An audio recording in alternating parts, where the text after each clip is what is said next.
refuse to accept that there is a lack of med. Alright, so what's up, Berritos? Welcome to another social media quickie. It is not the countdown, this is just where I give you like a quick roundup of what is happening at the moment. So one of the first stories I have to go and touch on is this new revelation as it relates to Tamara Geddes, the young woman who was killed some time ago in her home. Now, if you don't know the story, Tamara was home, she and her child, apparently a person running for rob her, and them demanded, so she just kind of give them some sex, and when she refused, apparently they decided to just take her life in front of her 10-year-old child. So the whole nation is just kind of upset about this, and everybody, the residents, were trying to figure out what exactly could have caused this, like what made them did that for be so ruthless in terms of how they dealt with this young woman. And so, you know, some weeks passed, and now this message, you know, coming via the Jamaica Gleaner that is kind of saying, say, somebody put out some information, somebody confessed that they were a part of the crime, and that person is none other than a family member.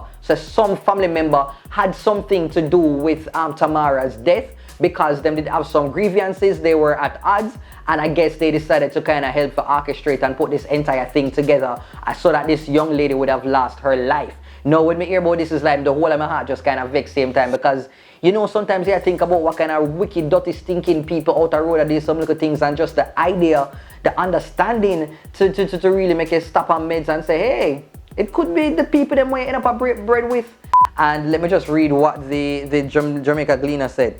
It says police investigators have arrested a close relative of the 36-year-old Trelawney woman Tamara Geddes in connection with her, her murder. Geddes was killed inside her bedroom in her community of Reserve District on June 19. It happened in full view in front of our 10-year-old daughter. Oh, his daughter, I think I had that messed up. In a bizarre development on Wednesday, the relative reportedly confessed to the police that she plotted the whole entire thing. She and her mother have now been taken into custody for further questioning. It is reported that the relative gave a caution statement in which she admitted to hiring a man who killed the Geddes. One family member said that there had been bad blood between the victim and the relative, who reportedly confessed. Jesus, Pim. The whole of this, boy, oh boy. Oh no. This just, I honestly don't know what to really say about this. It's just really sad to think, say, family members could really treat them own like this. I don't know, yeah, man. But like, in the interest of times, I'm going to move on to the next topic. So the next thing that I want to discuss now is about the Dionne Jackson Miller All Angles interview that really focused on healthcare workers, in particular doctors, local doctors, and the treatment and the conditions that they have to endure and work in. And so, boy, oh boy, it was quite an eye-opening conversation. I didn't know say doctors have it hard, because you have some friends that you kind of hear about how the long hours, but you never know say I saw the thing that really intense for them side, and so that they were really going through a lot, even though it might look very fancy and nice from the outside.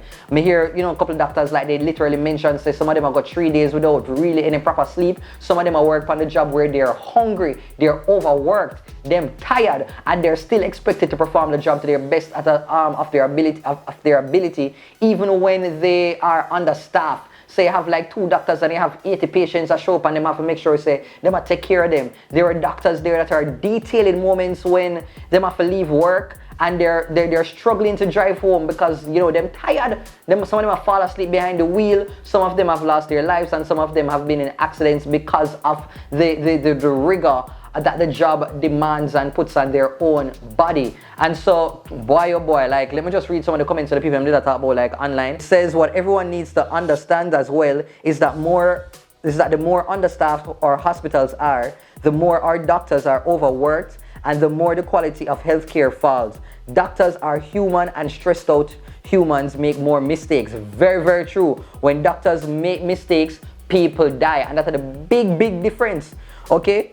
One other one says, from Christopher Harper, it says, on a see why Dionne Jackson Miller J is an asset and an integral component in pursuit of social accountability. Her programs provide opportunities for us to substantively explore and examine some really crucial issues in Jamaica from an unfiltered and, in many instances, unbiased way. Another person says, the first year of my medical career was easily the worst It was difficult and draining. There is a lot of truth to the hours and amount of work that is expected of doctors in the public system as shown by all angles tonight. Okay? And so, like, I mean, it was just brilliant. I found the conversation it was just well-timed and well-needed, because for me, I'm very critical of what goes on in the country these days. Like, I try to kind of observe. I don't always comment on stuff like that, but I do realize that there is a difference in terms of what is happening on the political side of things versus what the doctors are saying. And so this basically reflected it. Christopher Tufton, he was brought on to basically comment on what was happening during the all angles interviews in terms of the plight of the doctors. And Christopher Tufton said this in the middle of the interview, and right about now, I'm just like, boy, Chris, this boy, panta pa all the way agwan, you never need an interview here and the moment here, because this no look good pan pretty much your good standing that has been happening for the last months and years. The lack of equipment and infrastructure. I refuse to accept that there is a lack of medication. What? I refuse to accept I will National disagree Health with Fund. you. I honestly can't believe that Chris said this. Like, I honestly, like, I can't believe, and so right there and then I feel like him overworked at the doctors. Clearly, we're going online and stress him out and everything, and I know Chris this.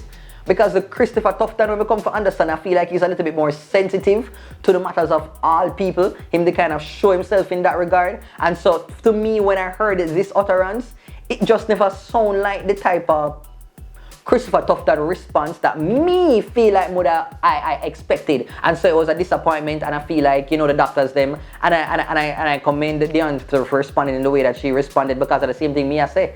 It's like, me just never like that, because all of me I hear from the doctors them me know is a total contrasting view. Refuse to accept that there is a lack of medication. What? And so let me know what you have to say about these topics, Burritos. Sound off below. I think it is very important for us to have conversations that go beyond just the Ray, the boy, and the lad. Sometimes we can talk about things that actually make sense and will help to move the country forward as well. So leave a comment down below, hit like, you know, if you enjoyed the conversation, and also to subscribe if you're new. Peace out, and that is it for this social media quickie. Bye-bye.